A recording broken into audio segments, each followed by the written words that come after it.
Hey everybody, how are ya? So, I have been, going through all my files, packing things up because I'm moving downstairs to another apartment. And oh boy, I see so many memories here that I wanted to share with you.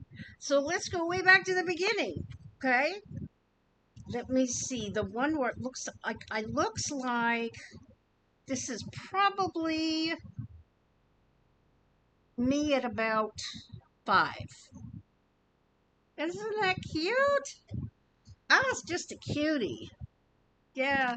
And then this is me. Um, my dad right there. I have a bigger picture of that, but I've already put that away of him and me in that picture. Look how pretty I was when I wasn't so fat. I had beautiful hair. Oh, I wish I had that hair again. And then there's my high school graduation. So that's pretty much, all that stuff really quick. And then um, we don't need to talk about my first marriage. It was not a good one. Got married for the wrong reasons and turned out to be a wife beater. So we don't need to talk about that. But I met Dave in 1985, and this was actually a pre honeymoon picture of us when we went to a Florida.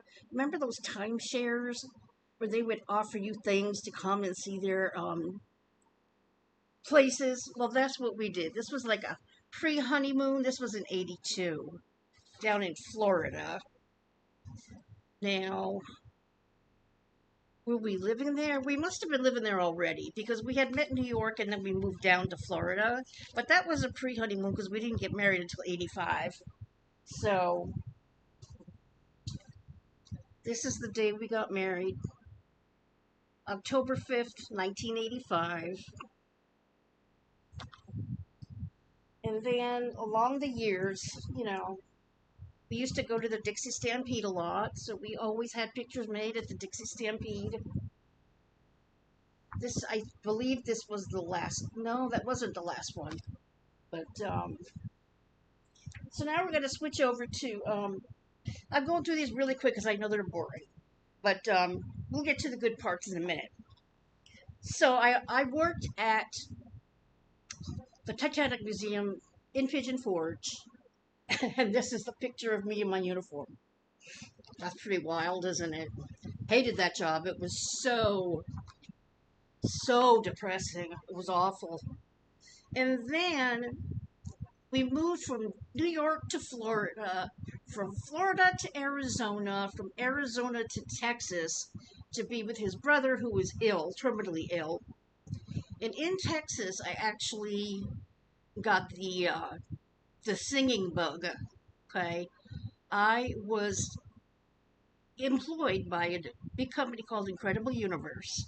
They had very innovative gadgets in their place, and in the middle they had a very round stage, and they hired people to sing for them. Okay, so that's where we kind of got the bug. And then I had sent a tape into Charlie Daniels Talent Roundup, which was a talent show in Nashville. Sent them my tape. They sent me a letter that they liked me very much and that they would like me to come for an audition. So we did. We got a rental car, and my dad helped us with that. And this is a picture of me during the audition. I sang Crystal Gale's Don't It Make My Brown Eyes Blue and Waiting for the Times to Get Better. That was me. So that's where it all started in Nashville. I started performing around town in different bars and things. I didn't have a whole lot of luck in my career. I mean, I did some gigs, but it wasn't big time. It was like, a B player, like a B movie actress.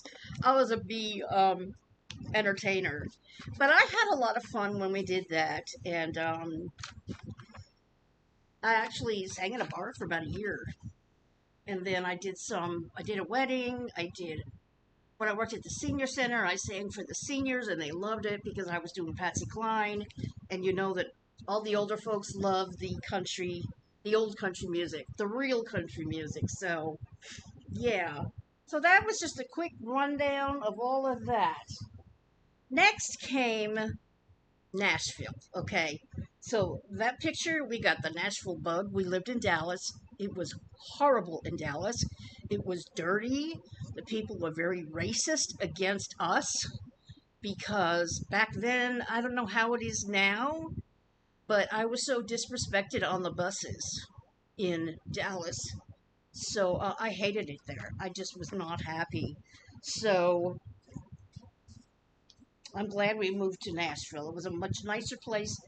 Nothing better than Southern kindness and charm because I wish I didn't have to leave Tennessee, but I was in a very bad place. My husband had died in 2013. I had to give up my apartment because I lost my job. And then I was moving from apartment to apartment in people's rooms, is basically what I was doing from 2000. Well, when I got to Nashville in October of 2013, I stayed with a friend. I briefly got an apartment, and that apartment got flooded. So my friend and her husband helped me to get out of that apartment, but that's when that big box of 35 years of memories, all of my photo albums, my wedding certificates, my framed big photos a day, he put them all in this huge box, and it got, we brought it to the storage. But then when it was time for me to come out of the storage unit, I had asked the people who were helping me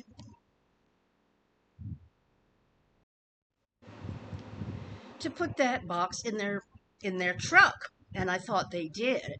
But 6 months later, see, I had thought for a long time that that big box was under my kitchen table because I had seen a box under there. Come to find out, they never took that box out of the storage.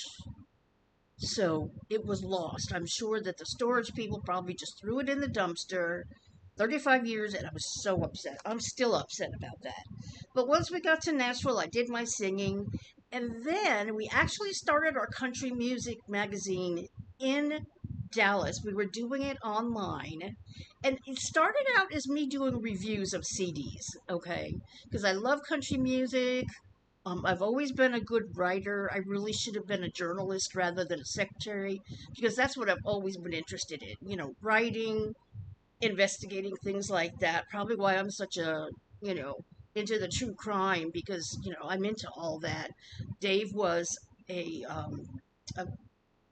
auxiliary policeman in, was it the Bronx or Brooklyn or something like that? And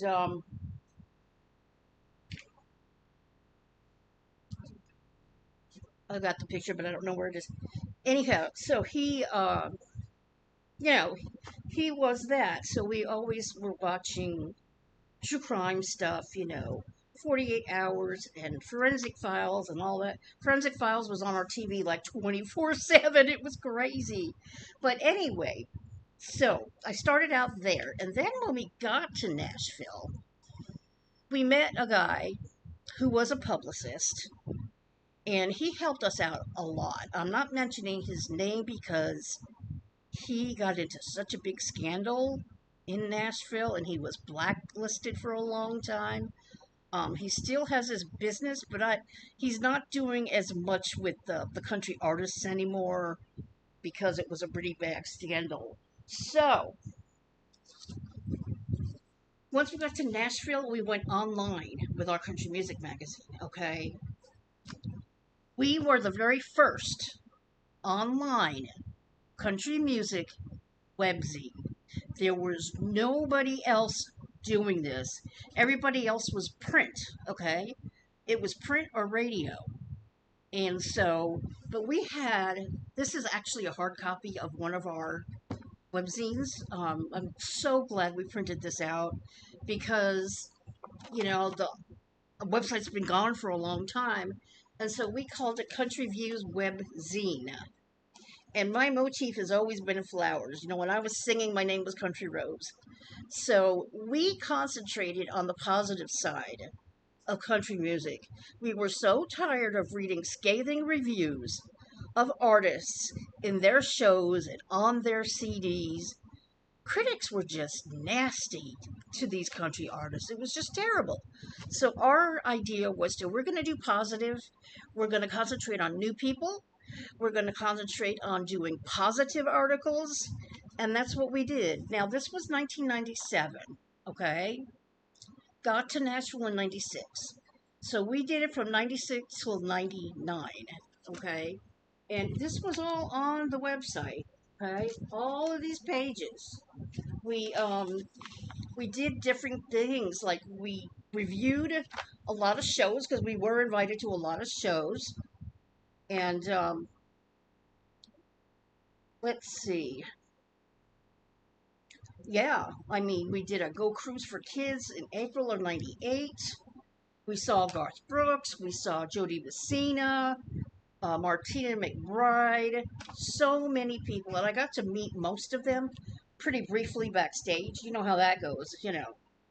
Even with journalists, you don't, you know, you interview them for maybe 5 minutes. And I was kind of the black sheep there because, you know, all these press people in the back, they knew everything about these artists and they knew what to ask them. But I did it, so I just kind of stayed, you know, in the little circle and just recorded everything, you know. And then Pam Tellis, we went to interview her, and she looked at me and she said, "Do you have any questions?" And I meekly said, "No." It's kind of embarrassing, but you know, I was a newbie. Wasn't really, you know, into all that. So every month we did an article on a new star. We called them a rising star. We did the normal CD reviews and show reviews, and it was just so much fun, and I loved it so much.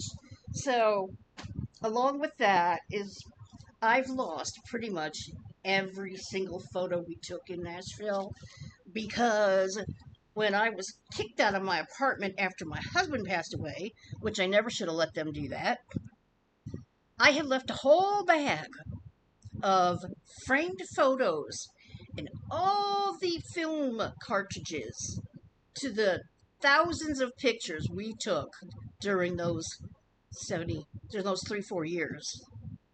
All gone. But thankfully, I found two. But anyway, so we went to a party, and this is when Leanne was first starting out, Leanne Rhymes. So I was so happy to see that. I had gotten pictures with Terry Clark. I didn't get a picture with Martina, I don't think, but I have a framed picture of her that was signed. I've already put that away. And then here's George Jones.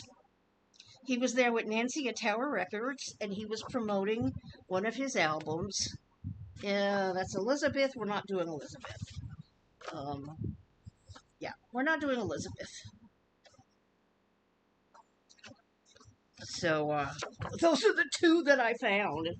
But wow, yeah. And then, if any of you have really paid attention, you know we had a baby. You know we lost her. Her mother stole her from us. And so, when I found, oh, let me show you this. This was during the Dollywood talent show when I worked in Dollywood in Sevierville. And Dave took that picture with that crinkly, that crinkly blouse that I had. So, that was me. When was I was there from 2009 to 2012. So then of course then after Elizabeth and the Deep Depression, I found Keith Urban. I had made a beautiful scrapbook of Keith from the beginning of his career to the current, and that was in that big box. I had made a scrapbook of Jodie Messina. Jodie Messina, we went to see her many times. We talked to her many times, and that scrapbook was lost. So, unfortunately, I don't have any proof of that, but we did. So, this was 2005, okay? This was a fan club party, excuse me, at the Ryman, okay?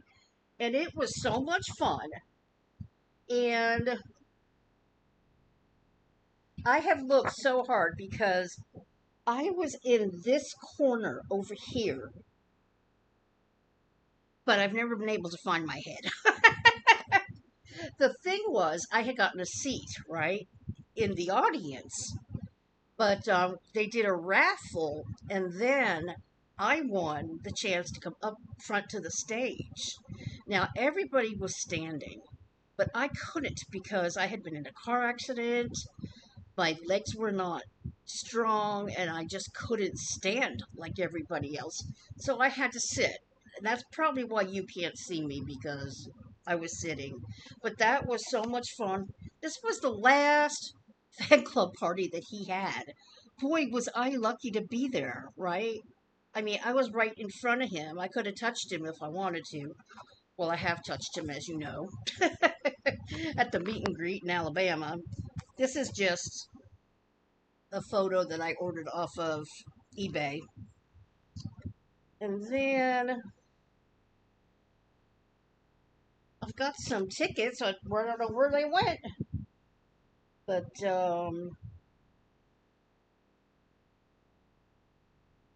is this for Keith? Yeah, here's a Keith Urban. Raise them up in 2014. I got more. I'm just not sure where they went. And then this was my international fan club card when I first joined. So yeah, there's Keith.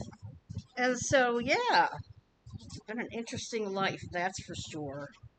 Oh wait, here they are. Got some more tickets. This one was from 2007. Like I say, I saw him every single tour starting in 2005. And then this was Mohegan Sun Arena in October 2018, which is almost impossible to see. But yeah, I'm so sad.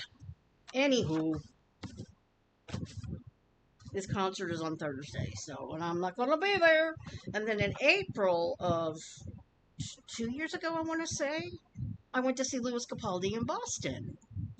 And I had a couple of friends on YouTube, Josh and Anna Abrams, and we were good friends because they had karaoke every Sunday night. And I thought we had, we had become good friends. I mean, we were texting back and forth, talking to each other. And when I mentioned that I wanted to see Lewis, and I told them that I'd be coming to Boston and I'll be seeing Lewis, that was when I first got back into contact with my sister after a long time. Um, she had a troubled marriage, she went through a lot, and so we finally got back together, and I went to see her in April, and it was awesome. Except for her stairs, she lived up on the fourth floor, and there was these winding stairs, and you know me and my legs, I was so weak. But anyhow, these are one of the pictures I took of Lewis. I just printed that out, and there's a bigger one. The other ones are up on the wall. I'm sure you've seen them because I've shown them so many times. And so, yeah, that's a lot of my life. We had Elizabeth for 10 months. I'm not going to show her pictures, uh, just out of respect, even though they don't deserve it. But that's that. So, yeah, that's my life in a nutshell. And Miss Winnie's back there. You can see, there she is. She's laying down. She wanted to come to bed, but I was busy. I packed up all of my winter coats. I'm doing so good. I don't think I have anything left that has to be packed up, actually. I've got one, two, three, four, five, six totes filled up, and I'll be moving to the second floor hopefully by August. That's what I'm hoping. It could be mid July. We'll see. But I thought I would get a nice head start just because I have such a bad back. I don't know if it's arthritis. It might be. I mean, some day it hurts on the right side, sometimes it hurts in the left, sometimes it hurts in the middle. I mean, years and years and years ago, I was told that I had um, some issues with C2 and C3. Uh, no, not C2, C3, at the spine area. S1 and S2. They had diagnosed, I can't remember what it was. It was like spondylolisthesis, something like that. And it has to do with the discs, and they're a little bit messed up and bulging and all that. So that, along with the arthritis, is probably what my problem is. But anyhow, I feel very good. I got a lot accomplished today, and yeah. So I hope everybody has a good Tuesday, and I will see you guys next time.